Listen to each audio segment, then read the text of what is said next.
Welcome back, beautiful souls, to Soul Light Reflections. I'm Rachel, and today I want to take you on a journey. I want to take you on my journey, actually.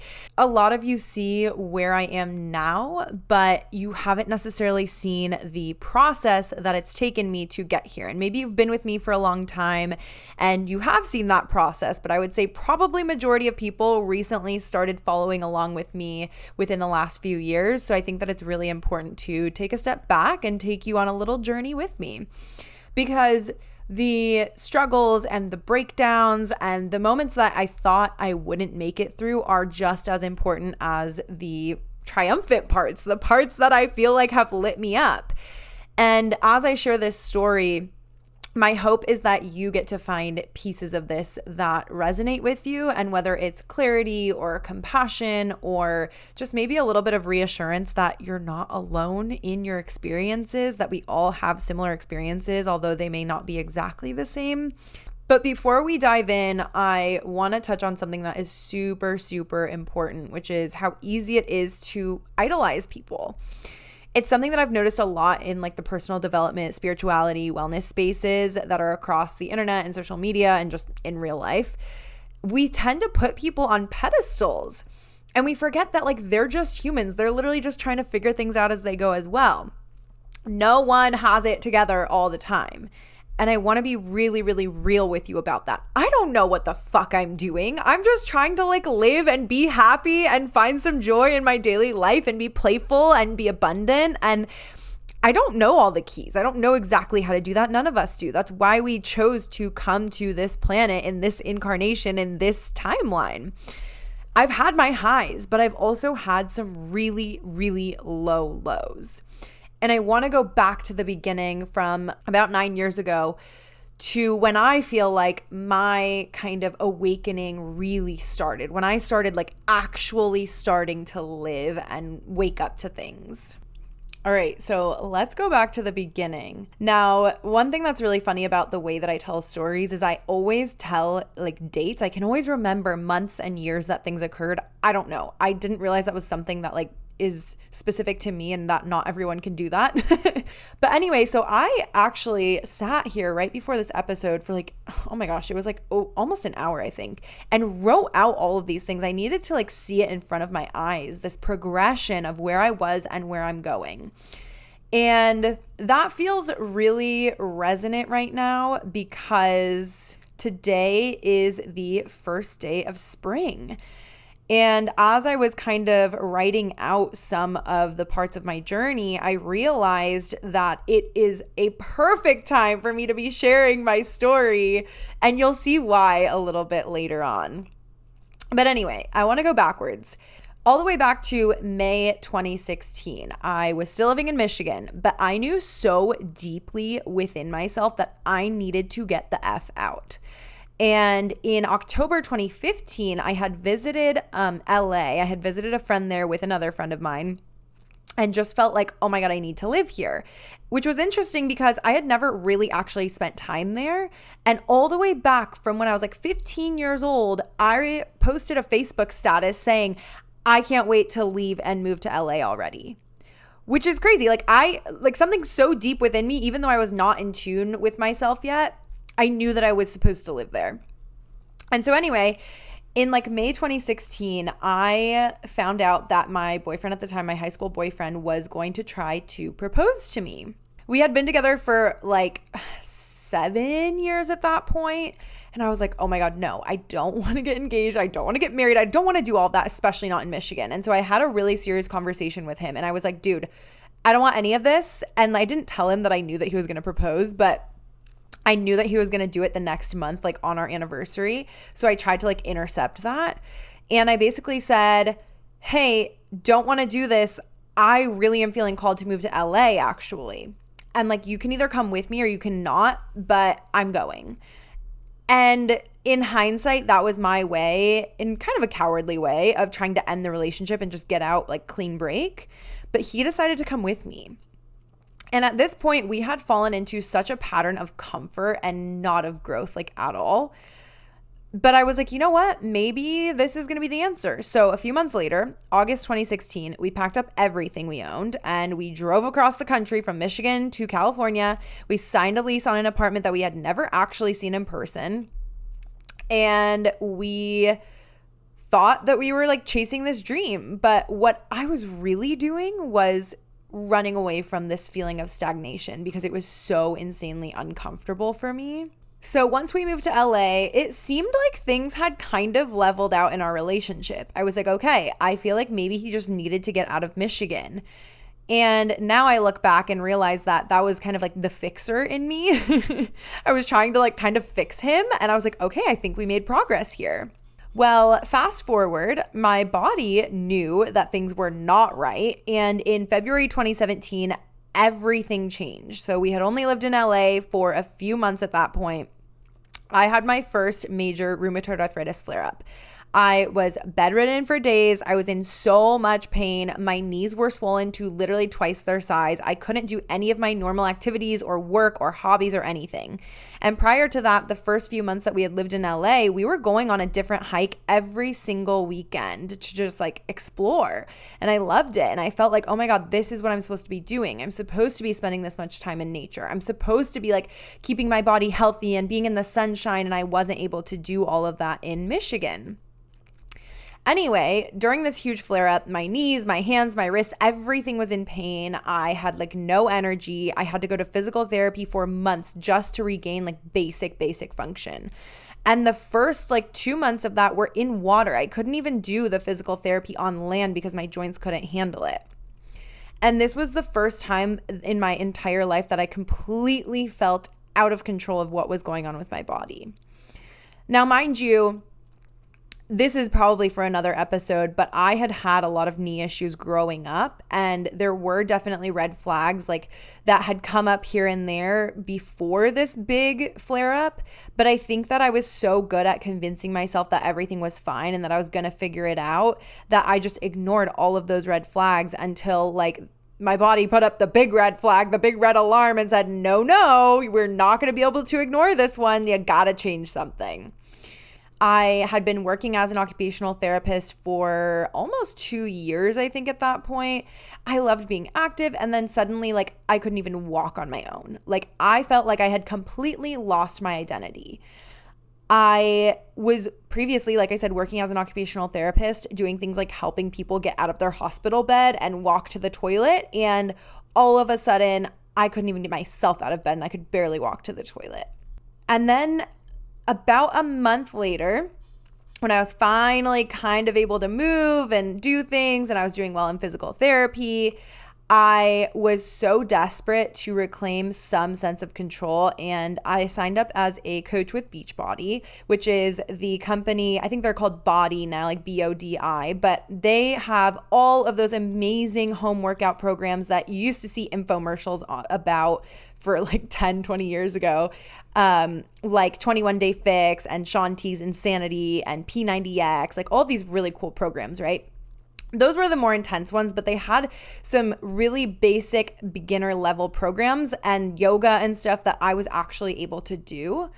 And I joined Beachbody as a coach, not because I was like some fitness guru or that I aspired to be, but because these workouts were ones that I could do modifying at home and not feeling self-conscious. I could go at my own pace. And then through that, because I was a coach with Beachbody, I was connected with this amazing community of women who empowered me and made me feel strong and special and loved, which was something I needed so desperately. And to this day, I am so insanely grateful because I remained a Beachbody coach all the way through, technically, until a few months ago when they decided to do away with the Beachbody coaches and just do an affiliate program. But that was something that I'm not going to talk a whole lot more about that aspect of my journey from this point because there's just so much to get into. But it really was something that kept me going, especially the aspect of having this community of women. Like that was the biggest thing. These are people that I went on my first retreat with. These are people who I talked to every single day, and we had calls every week, and just I felt so supported and understood. And it didn't matter that I had to modify my workouts. It didn't matter that I looked like I should be able to do certain things and my body just couldn't. as opposed to like trying to go back to a gym and just feeling like, oh God, everyone's looking at me. I look like I should be able to do way more than this and that sort of thing. And so that was something that I was able to meet myself where I was at with.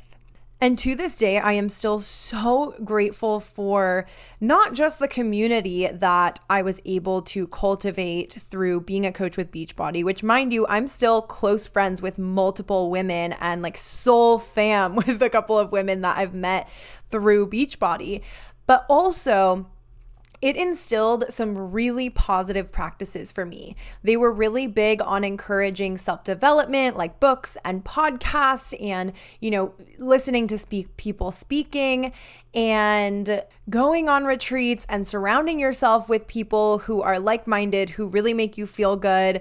Obviously, like the workouts are also a part of it, but it was so much more than that and still is so much more than that in my own journey.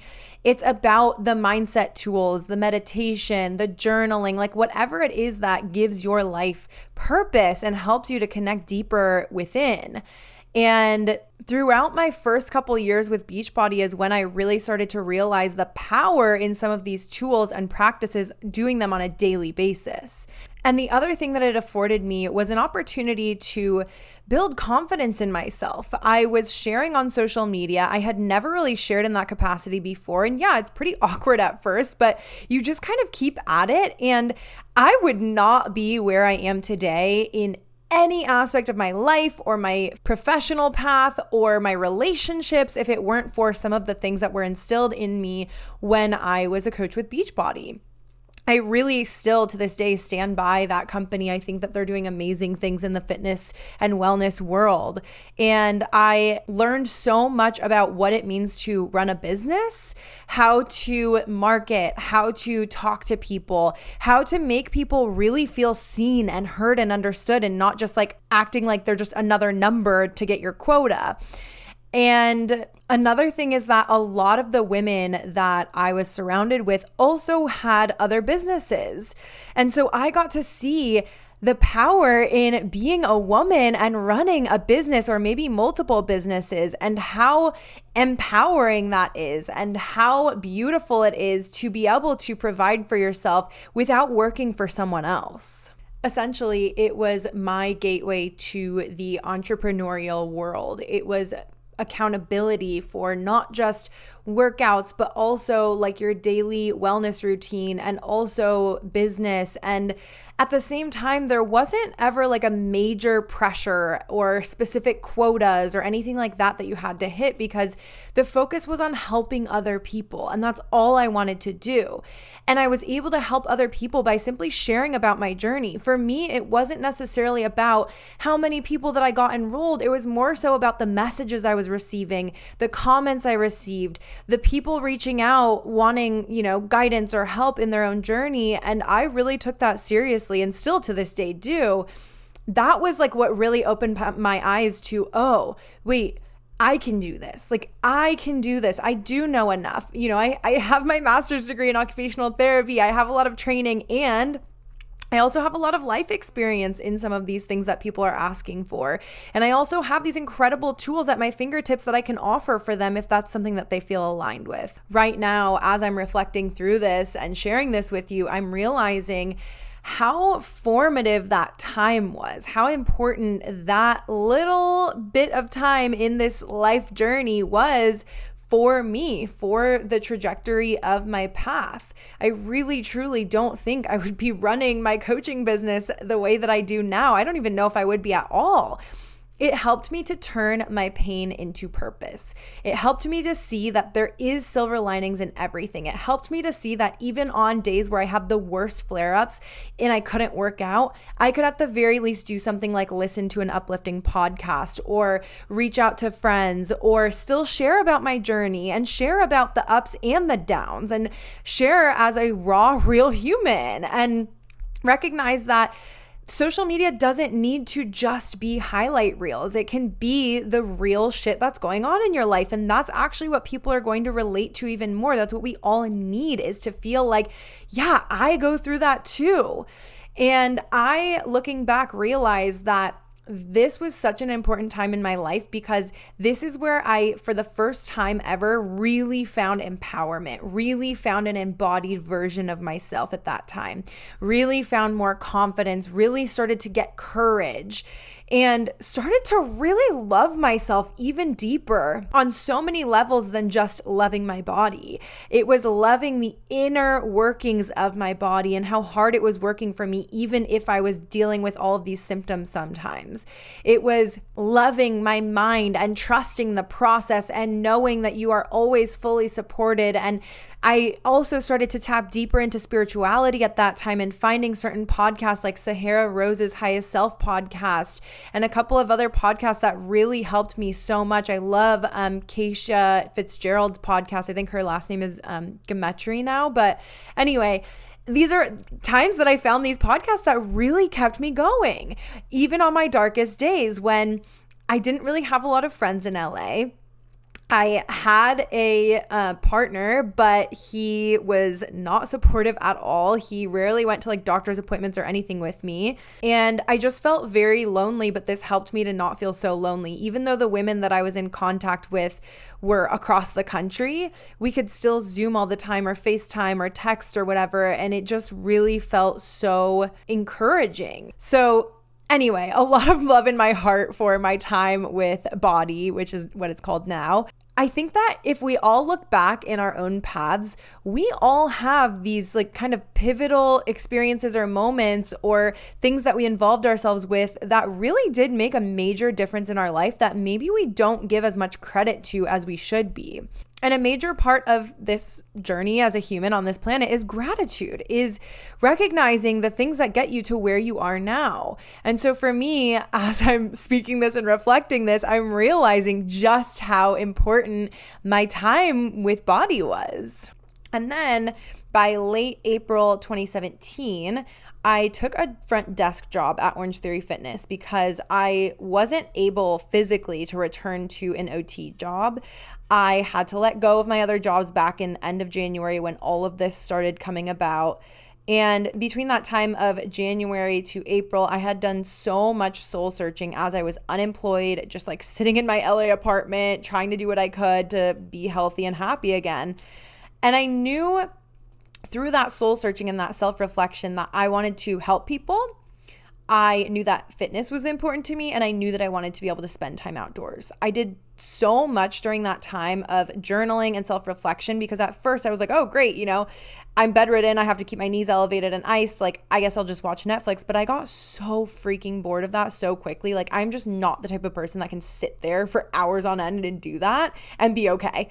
And so I started journaling. I actually started a blog at the time, and I just posted about things that I wanted to be able to do again. I posted about hikes that I had done in the past. I reposted recipes that I liked. I don't even remember what all I put on there, but basically was just trying to find empowerment and find inspiration by being an inspiration. And so anyway, after I took that front desk job at Orange Theory, it allowed me to be surrounded by people that had energy. Even if I wasn't at my peak health, it allowed me to meet myself where I was and push myself a little bit harder. When I was doing these Orange Theory workouts, there was still options and modifications I was able to make, but I was able to do a little bit more and a little bit more. And also just being around people who were motivated and excited and happy was really, really good for my mental health at that time. It made me feel like I had a little bit of purpose there. And then in June 2017, my high school boyfriend proposed to me at the top of the Ferris wheel in Disneyland. It's still so freaking cringe, dude. If you know me, you know that is not my vibe at all. Or even if you don't personally know me, I'm sure you can gather that. Wow. Yeah. Anyway, I don't like being the center of attention, which I feel like for some people is hard to imagine because, as you'll find out later, I was an Orange Theory coach and I obviously have a podcast and I love hosting retreats, but that when I'm leading, it's very different than having just all the attention on me for I don't know, I wouldn't like to be on stage. I don't know. That's just my own thing. But anyway, so we got off the Ferris wheel and people were clapping for us. And I was like, oh my God. But anyway, at that time I said yes because I was in a place where I felt like I needed stability. And although I was trying to leave this relationship for years, like even before I tried to move to LA, like I had been trying to leave for years, fear kept pulling me back in. It's all I really knew. We had been together since I was 15, and I was like, well, I guess this is how it goes. Like, you grow up in the Midwest and you're like, I guess you just marry your high school sweetheart and you know, get married and you have a house and you have a couple kids and then you die. Like, I don't know.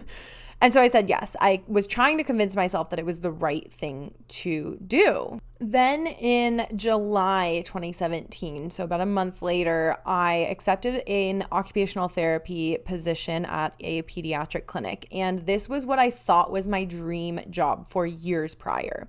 And I was like, oh my God, I finally get an opportunity. The thing about being an occupational therapist, or really anything in the health field, is like, certain jobs you have to have experience to get, but it's like, how do you get experience if you don't have experience, you know? And if you aren't giving the opportunity to get that experience. And so I was very grateful to be able to finally work in what I thought was my dream job. And although at this time my autoimmune symptoms were still pretty prevalent, I just kind of pushed through and acted like everything was fine because I absolutely loved this job. I had such supportive, amazing women in this office all around me. It was honestly so much fun, and I cherish those memories from those times so much. I actually ended up working there for over 3 years. And yeah, just so many good memories there. And I feel like being around those women, it was an office of, I think there was like 13 of us with speech therapy, physical therapy, and occupational therapy, and it was all women. And you would think there would be like drama or whatever. No, we never had drama, and it was just amazing. And I feel like it really did heal a part of me because that was my primary friends. Like, I didn't necessarily have a lot of friends when I was living in LA, which I think is part of my issue. But yeah, so I think that helped me a lot in various ways, being in that job. And then fast forward about a year later, in August 2018, I married my high school boyfriend, my fiance at the time. We went on our honeymoon to Bali, and when I look back, I realized that my soul literally had a spiritual awakening while I was there without me even realizing it. Something inside me knew that I was not living in alignment with my soul's purpose at all. And during this time, I had started dabbling more in spirituality. So this was now 7 years ago, because I just needed something to cling on to. And I was like, I need more peace. I need a happier mindset. I need something that can get me through living with these symptoms every day, because I thought that, this is my new normal. I have to learn how to live with these terrible symptoms. And when we got back from Bali at the very end of August in 2018, the cracks in my marriage were impossible to ignore. The fights were constant. I was starting to realize some things that were happening behind my back, and he was constantly gaslighting me and manipulating me into thinking that I was crazy and being so mean to me. And mind you, I was not an angel either, because I was in a lot of pain mentally, physically, emotionally, energetically, spiritually, all the things, and financially too. And I was hurting. And so what do you do when you're hurting? A lot of times when you're not healed, you fight back. You start trying to hurt the other person. And I was, in addition to dealing with these autoimmune symptoms, we were working opposite schedules, and I was just feeling completely unsupported and misunderstood, and we never really had quality time together. And when we did, we were going out, and so it wasn't one-to-one time very often, except when we were going to a dinner or something. And that connection just wasn't there. And mind you, prior to us getting together back in 2009, we were best friends. We were such close friends, and I don't think we were ever compatible as lovers, as partners. So anyway, in September 2019, about a year later, I tried to leave. We had another massive fight. We had these really big blowout fights, probably once every 3 months. And in between those massive blowout fights, we would have bickerments every single day. And it was just not good. It was never healthy. So September 2019, I tried to leave. I gave him back my rings. I didn't speak to him for 2 days, and somehow he won me back. I still remember I was at work and he came in his little Mustang convertible, brought our dog along, and he took us on a picnic for my lunch break and like wrote this big long thing. Which was way too little too late. But I still was like, you know what? And I told him I'm not putting that ring back on. However, you can work towards that. Like, I am talking to you at least now. You can have that. And I told him this was the very last time that I would ever allow this cycle to continue. If we had a fight or conversation like this again, I was done. I was completely done. And so what happened 3 months later, December 2019, is when that final straw broke. I was like, nope. I told you, and I stuck to my guns, and I was so freaking proud of myself. He had hurt me for the very, very last time.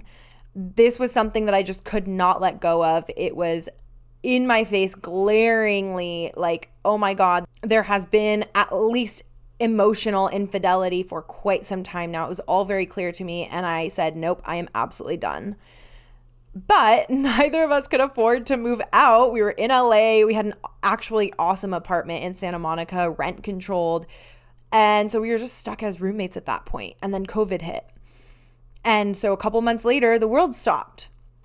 But the interesting part about that is that in those months that we were roommates, it was literally the most peaceful we had ever been. It was actually like an aha moment of like, wait, okay, this makes sense. I made the right decision. This is how it's meant to be. We're meant to be friends. Like, we're not meant to be lovers. Now, something that feels actually really pertinent to share here, not in a way to bash this person, but in a way to share my personal experience. For about a year prior, a year of being married, we did not have sex. Not once. And that was like just wild to me. I felt so unloved, so unsexy. I felt so unwanted. And I had brought it up many times. I had tried to initiate many times. And eventually I just stopped because I kept getting turned down. And I was like, oh my God, what is wrong with me? Which is really interesting because that has nothing to do with me, I now realize. But at the time, I was like, oh my God, I'm ugly. I am not sexy. I don't know how to do this anymore. Something's wrong with me. And especially paired with my health issues at the time, these symptoms that just kept coming back. And as I was shifting my lifestyle, like, you know, there was a lot of trial and error. It kind of sucked. Like, it really, really shot down that confidence. And I spent all of those COVID months just trying to find myself again, saying, okay, I've shed this layer of this relationship and I am willing to assume the best out of life, out of myself. I started going hiking multiple times a week. Even though I was working full time still via Zoom with kids as an occupational therapist still, which was so exhausting. I was used to working, side note, I was used to working in a massive, like really, really huge sensory clinic with kids with around all these other amazing women, like I said. And I went from that to trying to wrangle all of these like really high energy kiddos through a screen. It was so challenging and so draining, and just staring at a screen all day, going from a very, very active job to just sitting and staring at a screen and being like, I wish I could be right there to like help you with this positioning or whatever. So anyway, I was still working full time. And when I wasn't working, I was doing things like hosting cooking classes on Zoom. I was in preparation for releasing my first cookbook. I was going on hikes multiple times per week. I was meeting up with my one or two friends that were like in my close circle.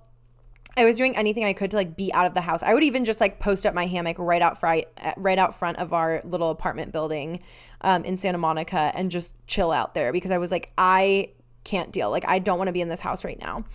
I'm also remembering that during that time that we were separated, thank God we had 2 bedrooms and we also had 2 bathrooms. I was still working and he was not during COVID. So I actually ended up taking the guest bedroom, which didn't have an actual bed in there. It had a couch with like a pull-out mattress that was really rickety. I took that. I slept in there. He was like, no, you can have the bedroom. And I said, no, thank you. I do not want to sleep in our bed. I took that other bedroom, which was awesome actually, because I had my desk in there with my computer set up. I had my workout stuff in there. I was able to transition all of the like my closet stuff to the other closet. And then it had a second bathroom attached to it. So on certain days where I just like was not having it and didn't want to be around his energy, I could just stay put in that room and I had basically everything I needed. So I'm really grateful for that. And looking back, that was so uncomfortable at the same time because I was sleeping on a pull-out mattress that was really uncomfortable for 9 months. It's those little things that I feel like we kind of like shove out of our memory. And then every once in a while, we're like, oh yeah, that was a thing that happened. That was crazy. That's kind of how I reflect on that time and like that experience. But like I said, I actually found a lot of peace in that because I was like, it would feel weird to sleep in the bed that we were supposed to share together while I know that like your mind is in other places and other people and it just doesn't feel right. And I definitely didn't want to sleep in the same bed with him. So I'm actually really grateful that we even had a second bedroom, that I had the opportunity to have my own space during that time. Especially because I was really, really grappling with like, do I actually want to get divorced? Like that seemed like such a big deal. And I was raised Catholic growing up. And so it was very like you try not to get divorced. So even though I knew that there were plenty of people in my life that had gotten divorced and were fine, it still seemed like such a really big deal. And so I sat on that for a really long time being like, I don't know, do I do this? Do I not? Like, and then the first few months after, I told him that we were done, he was trying to win me back for like the first 3 months until I finally was like, look, you're not getting me back, because in the back of my mind, which I didn't ever explain to him because it didn't feel worth it to expend that energy because I didn't think that he would understand, but he was trying to win me back with like gifting me things and gifting me things that I just did not align with at that. Gifting is not my love language. My love language is physical touch, which I didn't get any of for a really long time. My other love language is words of affirmation, which he brought to me in excess, but way too late on. And so, yeah, just reflecting back is so interesting. And I am sharing this, like these kind of hard parts about this experience, because I want you to know that if you've experienced anything like anything that I'm talking about, you're not alone. So anyway, fast forward again. Now we move on to July 2020. And that was when I feel like things really started to shift. That's when I officially published my first cookbook, which is called Fresh Start Cookbook. I published it via ebook and hard copy. I sold it on Amazon. And this was a project that I poured myself into for 6 months prior. I learned food photography and graphic design and structuring recipes and marketing the cookbook. And this was birthed because I had been sharing healthy alternatives to like crowd favorite recipes while I was on this autoimmune and like lifestyle shift journey. And people just kept asking me for recipes like, oh my God, that looks so good. Can I have the recipe? And I was like, I never had a recipe because I just winged it. So finally I was like, I guess I should start writing them down. And I started sharing them. And then eventually I was like, oh my God, I have so many now. Like it would be really cool to make an ebook. And at the time, a friend from years prior in Michigan reached out to me and said, hey, I noticed you're sharing all these recipes. Like, I'm a graphic designer now. Would you want to work together to create a cookbook? And I was like, hell yeah. Like, I feel like I manifested that. So yeah, anyway, I self-published my first cookbook. It is all plant-based, gluten-free recipes that have really easy to find ingredients in it. And I was really, really proud of it. It was something that I was able to shift my passion, my purpose, my energy into while going through the hardships of deciding whether to like really move forward with like the big D word, right? Divorce, like not just separation. And during the same month, I had visited one of my best friends in Portland, Oregon, after she had recently moved there. And I remember sitting at a picnic table outside of a restaurant, good old COVID times. And I was visualizing myself living there, like in that area. And it just felt right. Like I was realizing that maybe this is where I was supposed to be. Because for about a month prior, I was kind of starting to search apartments in LA because I wanted to stay in LA originally. And I realized that for me to stay in LA, A, I did not want a roommate. B, for the area and the type of apartment I wanted, I would not be able to afford it on my own. So I was like, I don't know, maybe I move somewhere different. Like, I'm not tied to LA. Like, unfortunately, I don't have a crazy amount of friends or anything here. I feel like maybe I got to the point where it's time to go. And then when I was in Portland, I was like, oh shit. Okay, Portland, I see you. I really, really loved it.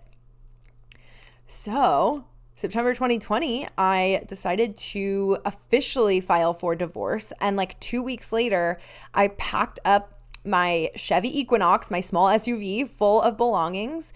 My dog was in like a little doggy compartment in the front seat. And I left LA to head north to Portland, Oregon. I left my husband. I left my stable OT job. I decided to go all in on my wellness coaching business. And I just was like, all right, I guess we're doing this. I finally left the person that I had been with for 11 years, the person that had kept pulling me back over and over, finally. And although there was so much hurt, even in the final days, even though we had gotten along for the most part as roommates, there were still really, really tough times and conversations, obviously, that had to happen.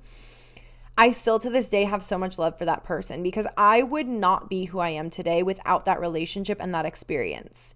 I think of this concept of soul contracts, and I truly believe that he and I are in a similar or same soul pod, that we agreed to come to this planet and to teach each other certain things, and that it was going to come with a lot of time and a lot of pain. And so I'm grateful for it. And at the same time, I was so excited for a completely fresh start in life. That being said, I was still dealing with a lot of autoimmune symptoms at this point, and they had gotten worse due to so much stress in my life over that last year and a half. But during COVID, I had a lot more time to dive deeper into holistic routines, which had actually helped me tremendously. So although the symptoms would get really bad on those days when like we had to have really tough conversations, like just my nervous system was extra dysregulated, I still did have more good days than bad days, and I was very grateful for that. And then about a month after moving to Portland in like October 2020, I sold out of the rest of my stock of hard copy cookbooks. And although it was like a small load, it was like 250 copies, it still felt like a big win. Like I was really proud of it. A few weeks after moving to Portland, I met my now ex-boyfriend. I was completely infatuated with him. I got incredible new experiences by being with him due to, well, his privilege and upbringing. And we'll come back to him in a second. During that time, in January 2021, I launched a podcast called Autoimmune and You, which is still up, with my podcast co-host, Erica Bustos. And that was focusing on life with an autoimmune disease and like just trying to find normality and kind of what had helped us in our autoimmune journeys as we were like kind of trying to find our footing and finding what works and finding like the root of why we were having these symptoms. And that was a really beautiful journey that we had together for, I think, almost 2.5 years we ran that podcast. We have over 77 episodes out now, and you can go back and listen to them. It's really crazy to hear the progression of during that 2 years, like we both had massive transformations. I'm so, so grateful for that. And then in April 2021 is when I launched a 12-week intensive program called Connect Within. And this was for individuals with autoimmune diseases. And over the next several months from there, I helped like 20 to 25 clients find a happier and healthier life through one-on-one coaching in congruence with this program. So it was a program where we had weekly calls. I had a whole course guide. I had linked like things like books and meditations and podcasts and practices and places for them to log their progress and their daily routines. And it was all about like shifting your mindset and your health in ways that feel resonant for you and your life, because no two people are the same. And I'm literally realizing in this moment as I'm recording this that these little projects, such as releasing my cookbook and working on that, such as working on and releasing this podcast, such as working on and releasing this 12-week Connect Within program, all were happening at really important periods of time in my life when it basically offered like a healthy distraction for me. It offered me like a passion project to work on that just I would get these ideas and I would say, oh, I gotta go. I gotta do this. Like, this feels really important for people to benefit from. The reason I say that is because that same month that I released that 12-week program is when my worst fear was realized, and I had to break up with my then boyfriend, who I'd been with for, I think, like 7 months at that point. You can listen to podcast episode 20, Breaking Free from Narcissistic Abuse, to hear all about all the things pertaining to that relationship. I'm not going to go into that on this one, but basically my worst fear was realized, and that had to come to an end. And I was very, very proud of myself for ending that relationship, because it was not easy, and it was like a snap decision of this is necessary. It felt so different than my previous relationship with my ex-husband, where I was fearful of ending it. I didn't know what was going to happen, and so I let that stop me. And with this one, I said, absolutely not. I am not tolerating that. I'm worth more than that. So it took me probably about a month or so before I went on the dating apps. And I had like 5 to 6 months of just being single for the first time in my life, and was going to therapy during that time and kind of like trying to unpack the things. And at the same time, I was still running my autoimmune coaching business, and I was so grateful to have that and have content creation on Instagram and TikTok as like a really beautiful outlet and healthy distraction. And so during the time when I was like back in the dating pool, I had so much fun. Like, I met some really awesome people. I had great sex. I felt hot again. I built my confidence, and I recognized that, like, okay, cool. Not all men suck.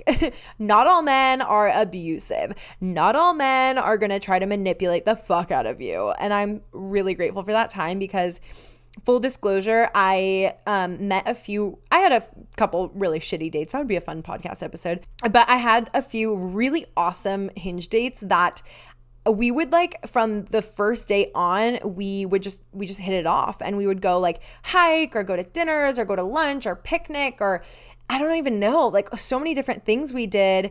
And then we would like have good sex afterwards. Like, who doesn't want that? And I was very clear from the very beginning, like, I do not want a relationship. I'm just trying to have fun. And they were like, okay, cool. Sounds good. And they were all actually like people who I could just call up and be like, yo, do you want to hang out? Or yo, do you want to fuck? And it was awesome, because they were also people that I could call up and say, hey, I need a ride somewhere, because I didn't have a car at the time. Hey, I need a ride somewhere.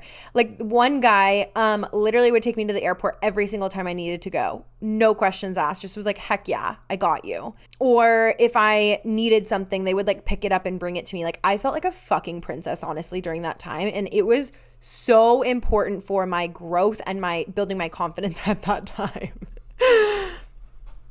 So that's why it feels like that was important to note. And anyway, during this time, I also started coaching at Orange Theory Fitness, very part-time, because I had recently acquired my personal training certification, because I wanted to be able to have a little bit more background and knowledge when I was coaching clients virtually. And it felt like an opportunity for a full circle moment in order to empower other people on their own health and wellness and fitness journeys, because of what working at Orange Theory years and years prior, right after I was diagnosed with an autoimmune disease, had done for me. It really was an amazing time to be able to coach there.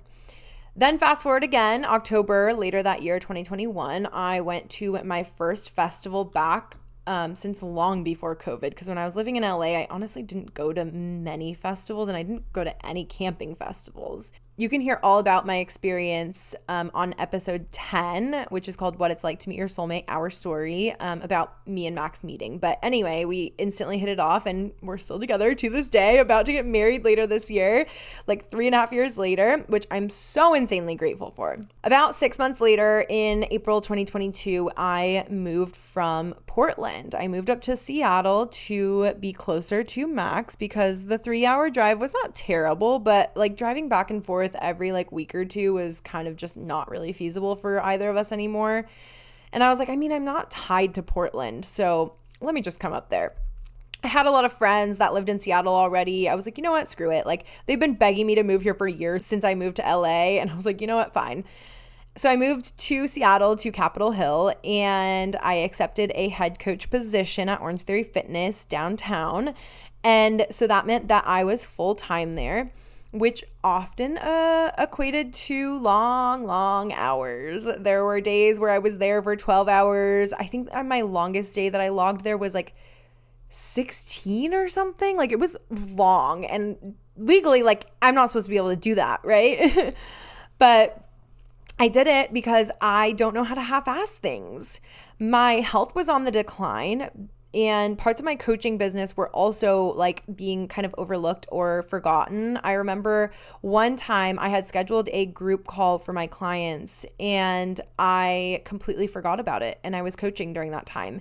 And then I was done coaching and got a message from one of the girls that said, hey, like, am I on the wrong link or something? And I was like, oh shit. And so I ran home, like got home as fast as I could and jumped on like half an hour late. And from that point forward, I was like, oh my God, this is not okay. So that's when I realized how much energy I was pouring into Orange Theory and how burnt out I was getting. And so I made the tough decision to let go of that income source. And something that I actually loved doing because it wasn't worth risking my mental and physical health for this job and for this money, when what I really wanted to do was move forward with my autoimmune coaching business. That's what I really was so passionate about. So yeah, in September 2022, I quit that Orange Theory head coach job to save my mental and my physical health. And I dove back into full-time coaching with my business. And I was still at the time focusing on women in the autoimmune community. And I was offering monthly community calls, individual coaching, and also had an online community for people to be able to communicate and to find resources from me. And then in about a month later, in October 2022, I co-hosted my first retreat in Malibu, California with my then podcast co-host, Erica. And the reason that I kind of timed that out with quitting and then doing the retreat less than a month later was like, I realized that my health was not okay and I needed to kind of find a new stability before going into this retreat, or else I was not going to be okay. And I was not going to be bringing the energy that I wanted to be able to bring to these women that they deserved to have from me. And so I was able to get myself pretty right, I would say, before I went and hosted this retreat. During that retreat, there were so many bumps in the road, but overall, I am literally so freaking proud of the experience that we provided, and I have so many amazing memories from that week. I'm so proud of the growth of the women in just that long weekend. It was absolutely beautiful. That just holds such a special place in my heart, that first retreat that I ever hosted. So yeah, from when I got back until December 2022, I was just kind of chugging along with my autoimmune coaching business, with the podcast. And then December 2022, Max and I traveled to New Zealand and Australia for a month and had the absolute time of our lives. He has family and friends there because he used to play professional baseball there. And like I said, has family there. So I got to tag along and we had such an incredible experience. I feel like my soul just like cracked open. And then we got back in January 2023, and this is when I experienced the first big depressive episode that I have ever experienced. It was like almost a month long. I remember just being like, when is this going to end? Like, this is horrible. I don't know how to like get out of this. like clawing my way out every day. I don't remember much from that time, to be 100% honest, besides just like questioning everything. I had suicidal thoughts. I was wondering if I would ever get better. I thought I was stuck like that forever. I just was like, what the fuck is wrong with me? Like, I just came off of these couple of months of amazingness, and then I just like crashed down. And I think that part of it was because when we came back from New Zealand and Australia, I hadn't been working nearly as much like with client calls and stuff like that I thought I would be while we were away. And that resulted in me coming back to like really bad finances. And I was like terrified that I was going to not be able to pay my rent or pay my bills. And at the time, my rent and my utilities and everything came out to about $2,400 a month on my own. And it was really scary, in addition to, you know, all the other bills that we have. So yeah, that was a really difficult time. And it was just really interesting reflecting back now how I had such highs with that retreat and with our trip to New Zealand and Australia, and then such a crash down.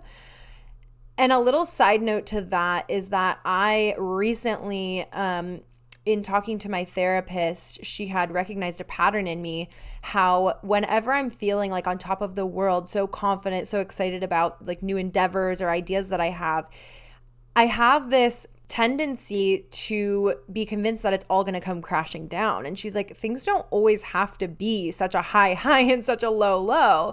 And now reflecting back, you just heard in that part, and then you'll hear it a little bit later, how I was living that out in my experience, these really high highs and these really low lows.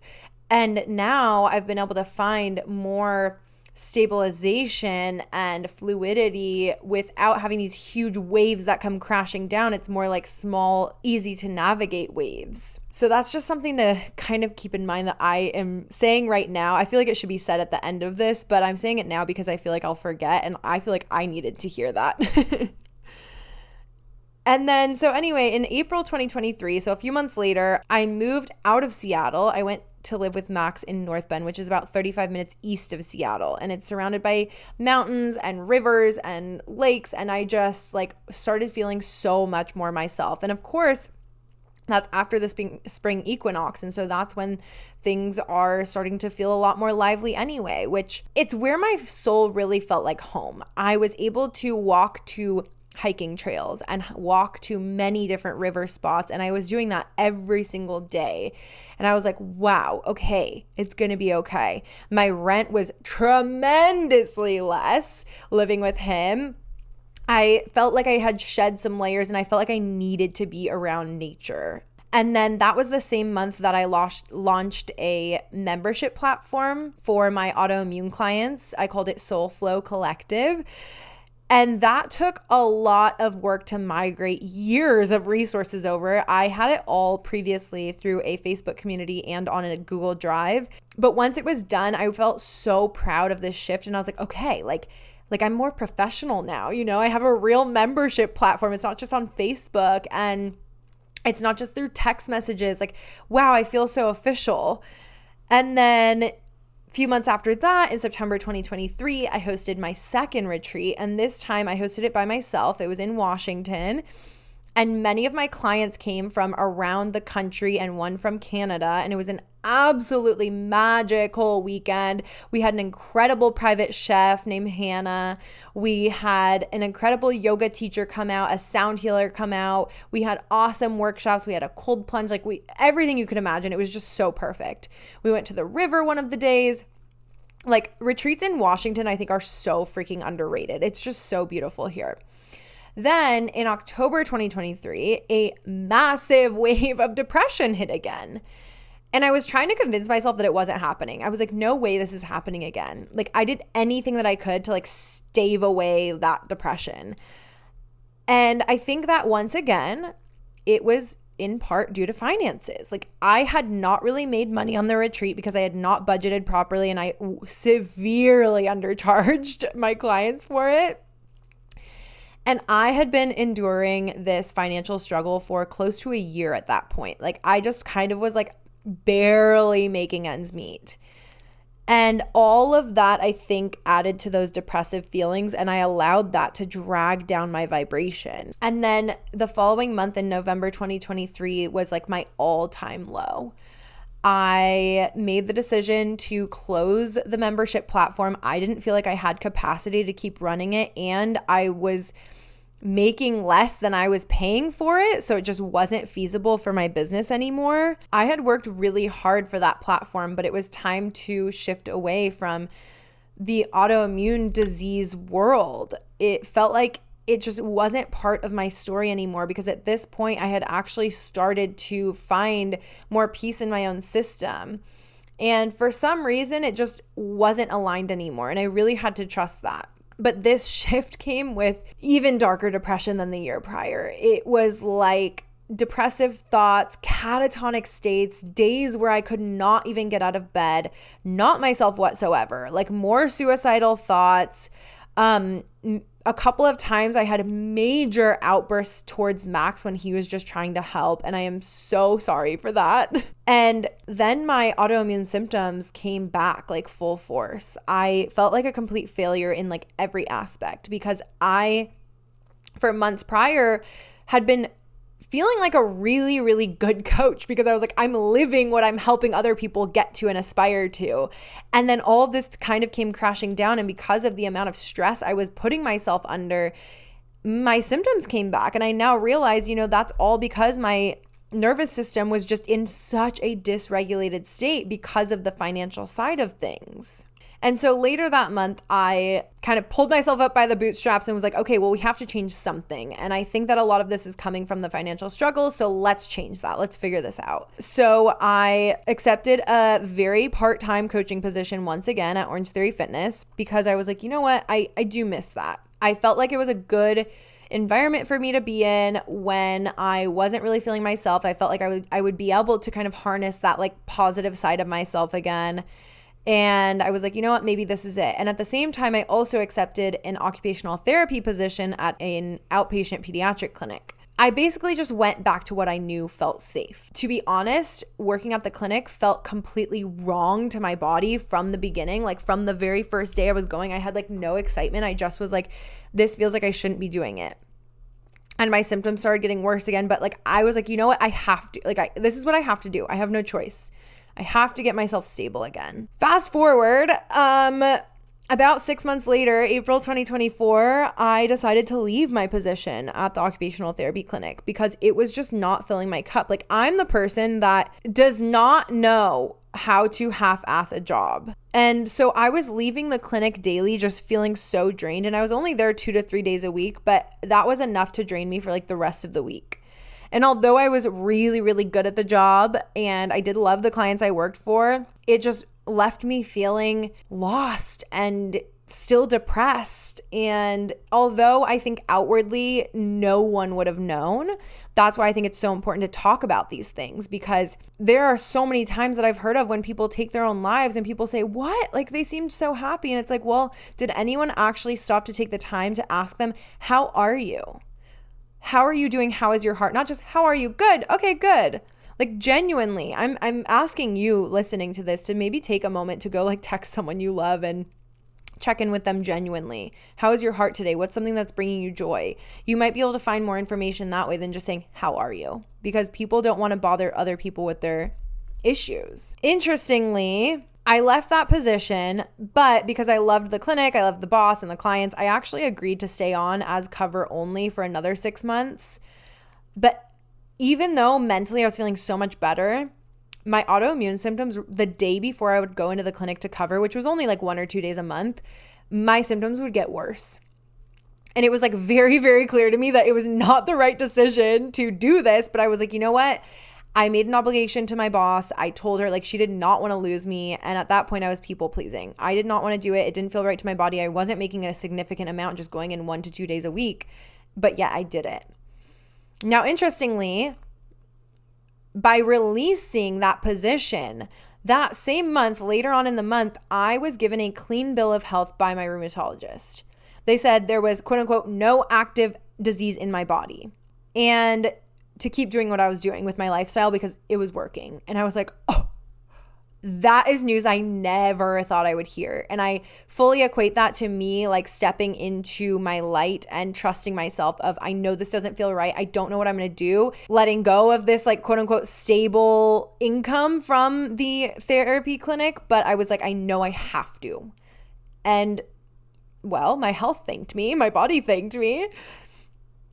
And then a month later, in May 2024, I hosted my first embodiment event here in North Bend, Washington. It was a few hours long, and I actually had an incredible turnout of women, like even better than I was expecting. It was awesome. I was so proud of it. Around this time is also when I started realizing that my work was not just in the autoimmune chronic illness space anymore. Like I really needed to completely let go of that label. Not saying that I wouldn't work with people in those spaces anymore, but that I couldn't label myself as that, because although I had worked for ever since I was diagnosed to not be attached to that label, because my work was in the chronic illness autoimmune space, I was kind of inadvertently attached to that label. So I knew that I needed to let go, and I started to shift my focus to working with all women and working with anyone who felt like they needed a little extra guidance or support in their journey. I didn't need to be defined by my autoimmune disease, rheumatoid arthritis anymore. I was determined to embracing other aspects of my healing journey, a healing journey that wasn't just like about remission, but it was about integrating everything that I had learned and experienced into who I was becoming, rooted in mind and body and spirit. In July 2024, I launched this podcast, Soul Light Reflections. No like extra pressure, no co-host, just me sharing my experiences, my insights, wisdom that comes through. And I am here to talk about things that people don't usually talk about. I knew that these episodes would help someone else who might be moving through similar struggles. And then in October 2024, I hosted another women's retreat, this time a mini retreat, just one night. And I wanted to make sure that I had the capacity to like really hold the space to provide an excellent experience that felt aligned. And I was still kind of moving through a lot of these feelings and shifts. And I was able to do just that. It was so beautiful. I'm so deeply grateful for all of the women who joined me, and for the connections that we made and the healing that took place and the conversations that were had. It was absolutely amazing. After that, I said, oh my God, wait. This is all I want to do. Like, this is what feels really, really aligned. And so in November, I decided to step away from my coaching job at Orange Theory Fitness. I did love it, but I also had to be honest with myself about why I loved it. After a while, I realized, wait a second, the reason that I love it so much and that I've been saying I love it so much is actually because it's just feeding my ego. Hearing people come up to me after class telling me how much they needed the words that I spoke, or how my cues helped them push through, or how I made them feel something, made me feel important and valued and confident. And while that obviously isn't a bad thing, like everyone wants to feel that, this wasn't my path. If I had wanted to be an Orange Theory coach forever, or like, build up and be a regional like they wanted me to, that would be great. That would be perfect. But this isn't where I wanted to be hearing those things. Like, I didn't need to hear the reassurance of those things in this job. And so I realized that I was pouring so much energy into that space to where I didn't have enough left for what I actually wanted to create. Although ideally, I've had this conversation time and time again, it would be cool to be like, yeah, I'm an Orange Theory coach so that I can pay my bills and then build up my other business stuff on the side. It just did not work that way for me because, again, I don't know how to half-ass anything.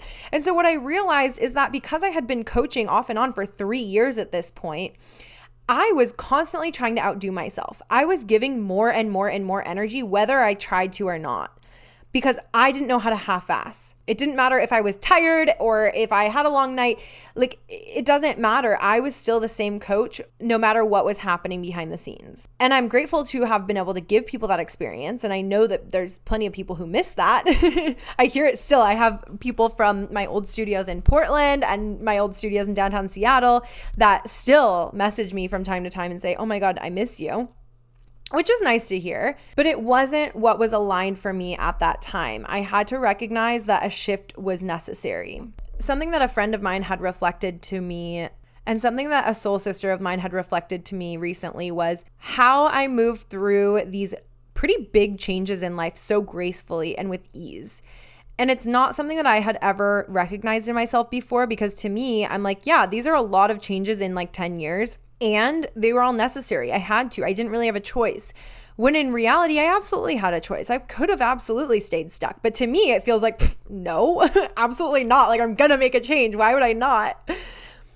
And so I'm really grateful for that reflection from her, because it is true. I have to give myself that. I do move through these changes with so much grace, even when it's so scary, even when it feels like a major like leap into the complete unknown. So that same month, I actually made another leap into the unknown, and I went on a healer's retreat in Joshua Tree at this beautiful property called Gaia Villa that I had seen probably about a year and a half prior. A friend of mine had sent me another person that held a retreat there, and I was like, oh my God, what is this place? And then I had a call with the owner a few months later inquiring about hosting a retreat there. Well, me hosting a retreat there didn't work out at that time, but I got invited on this healer's retreat. And I also blocked out an extra week in Phoenix to integrate everything that had come up during that time. I believe it's episode 16, The Art of Surrender, where I talked about my experience at the retreat and my experience afterwards, if you're curious about that whole part of my journey, because I'm not going to go into that here because this is already a long episode. But that experience was really, really a turning point. It was a very deep and necessary shift in my healing journey. I felt like I had so much autonomy over that entire experience at the retreat and post-retreat that I came home just like so lit up and so just like ready. I was ready for whatever was going to get thrown my way. And then in January 2025, this year, I started hosting ecstatic dance sessions here in North Bend, Washington. It's something that's been on my heart for such a long time. And the very first one was such an amazing turnout. And I was like, oh shit, okay. Like, this is obviously very needed. And I feel very grateful to be able to offer this. And I also led a sold out workshop that month. And for the first time in such a long time, I was like, this is exactly what I'm supposed to be doing. I want to be doing just this. And it felt like the pieces had started to fall into place. Like every step that I've taken, every shift I've made, every course correction has all led to this. And now, March 2025, here I am. For the first time in years, I made it through winter without slipping into that deep and dark depression. I'm still here. I'm still sharing my journey. I'm still shining my light. Yes, there have been challenging times, but have I slipped all the way down into that depression this year? No, I haven't. And I'm so grateful for that. Like, I feel like I need a better word than grateful. I feel like I keep repeating myself, but it's true. A couple of years ago, I genuinely didn't know if I would still be here telling this story. I didn't know what direction I was headed. And to be 100% honest, right now in this exact moment, I still don't know exactly where I'm headed. And now I'm like, wait, maybe that's part of the journey. Maybe that's part of the beauty of this human experience, is these times when we don't know where we're headed. These times where we kind of like hand the wheel over to the universe, God, source, whatever you want to call it. And you say, I'm tired. I don't want to drive anymore. Can you drive, please? You know, there's that saying like, Jesus, take the wheel. Similar, you know, like sometimes we have to truly, truly, fully surrender.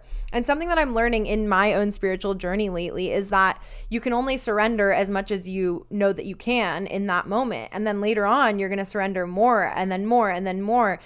And as you start to surrender more and more, it might kind of feel like from time to time, oh, wait, I wasn't fully surrendering. Now I'm fully surrendering. And you'll probably go through that many times. And that's what I've experienced. And so this month, I made a really wild and exciting decision that next month I step into something brand new. I'm having my own like jump and the net will appear kind of moment. I am attending my friend's healing retreat in Costa Rica. It's specifically for conscious creators. And I'm going to be surrounded by incredible people. I can already feel that this is going to be yet another catalyst, another wave of growth and expansion for me. And the truth is, like, my journey hasn't been just like one turning point. As you've heard, there's been so many little shifts and countless lessons and people who have helped me through certain seasons and practices that have completely rewired my mind and my body, allowing my soul to transform, to shine outwardly instead of hiding within. And these practitioners who have guided me, and these random odd jobs that have sustained me when I needed them. I didn't even get into any of those. But the fact of the matter is, I was never and will never be meant for a 9-to-5 life. I've never been meant to follow a structured path. I am here to create. I'm here to light the way, to help you light the way for yourself, to help you ignite something new within yourself. I've always danced to the beat of my own drum. And now I am fully embracing that and fully surrendering to the process. And instead of seeing this as a weakness, that I don't want to stay in one job for more than the longest job I've ever held is 3 years, but that was a long time for me. And that was because I needed that stability during, that turmoil relationship. I get to see this for what it is. This is my power. This is my power to be able to constantly have so many ideas on my mind about how I can help people, how I can help others to tap deeper into their inner being, how I can make a better life for myself, how I can shine a little bit brighter, how I can help to create a ripple effect of positive energy in this world and within the people around me, and so that they can continue that ripple effect. This is the time. This is when the magic happens. This is the first time that I didn't have those really high highs and really low lows where it comes crashing down. I've had a series of highs, and I've recognized there doesn't have to be a crash down. It doesn't have to be a crash landing every time. It can actually be an experience where you softly land and you kind of trust that that landing is going to be exactly where and what and when you need it to be. And I can let go of the timelines, and I can let go of the expectations, and I can let go of having a specific outcome in my mind. As you can tell, that all came out of just such a flow state of words and such passion. I know that you can feel that energy. I think that last little bit is exactly why I was meant to record this episode today. I hope that you were able to stick with me and you were able to visualize some of this, and maybe it brought you some sort of clarity or understanding or a sense of ease about your journey, to know that you, no matter what season of life you're in right now, you will make it through. It will make sense one day. All of these things that we go through, they happen for a reason. Every single iteration of yourself has gotten you to where you are today. Every single experience you've had, every single relationship, every single friendship, everything has gotten you to here. And even in those moments when it feels like you're taking backward steps on your journey, such as the examples that I shared, where I went back to what felt safe and then realized that it was not aligned, even those times I don't think were mistakes. I don't think that they were missteps. I think that my soul kind of went backwards and said, hold on, wait, let's just look back at the chapter 1, 2, and 3 again, just to make sure. Oh, okay, never mind, not aligned. Okay, let's move on now. We know now. We got that lesson again. Sometimes we have to get these lessons over and over. And that doesn't mean that we're any worse off. It doesn't mean that we forgot. It doesn't mean that we're doing something wrong or bad. It means that we're human. You're fucking human. That's a beautiful fucking thing. It's so exciting. I'm so grateful that you are here with me. Thank you for tuning in for another episode of Soul Light Reflections. Until next time, keep shining, keep aligning, and we will talk soon.